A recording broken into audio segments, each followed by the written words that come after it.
शिवसेना शिंदे गटाच्या वतीने नवनिर्वाचित जिल्हा परिषद धणेगाव सर्कलच्या कार्यकर्त्यांची आढावा बैठक पार पडली।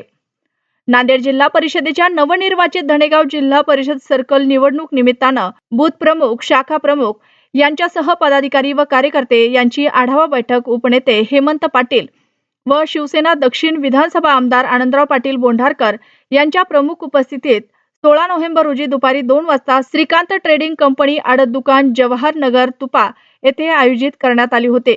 नांदेड तालुक्यातील नव्याने धणेगाव सर्कल हा नवनिर्वाचित झाल्यानंतर आगामी होणाऱ्या जिल्हा परिषद निवडणूक अनुषंगाने आरक्षण सोडत नंतर हा मतदारसंघ सर्वसाधारण महिलांसाठी राखीव झाला आहे।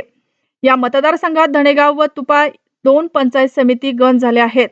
प्रथम झालेल्या या मतदारसंघावर वर्चस्व सिद्ध करण्यासाठी व भगवा झेंडा फडकवण्यासाठी शिवसेना शिंदे गटाचे उपनेते माननीय हेमंत पाटील, युवासेना दक्षिण जिल्हा प्रमुख बाळू पाटील मोरे, नांदेड तालुका प्रमुख उद्धव पाटील शिंदे, नांदेड तालुका युवा सेना प्रमुख बालाजी पाटील सपुरे, माजी जिल्हा परिषद सदस्य शिवाजी पाटील कदम, सर्कल प्रमुख बालाजी पाटील भायगावकर यांच्यासह पदाधिकारी व कार्यकर्ते मोठ्या संख्येने उपस्थित राहणार आहेत। या बैठकीस पदाधिकारी व कार्यकर्त्यांनी शिवसैनिक महिला आघाडीच्या महिला शिवसैनिक यांनी या बैठकीला आपली उपस्थिती लावली होती। आज धणेगाव विभागातील शिवसेनेची बैठक सन्माननीय बालाजी भायगावकर यांच्या कार्यालयामध्ये पार पडलेली आहे।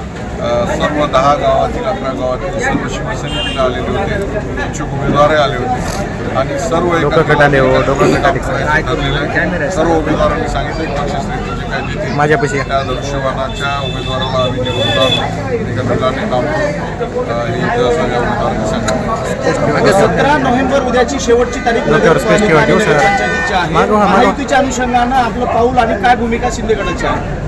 महायुतीच्या संदर्भामध्ये शिवसेनेचे तिन्ही आमदार सन्माननीय बाबूराव कदम, बालाजीराव आणि आनंदराव हे माननीय अशोक चव्हाण यांच्याकडे युतीचा प्रस्ताव केलेले होते।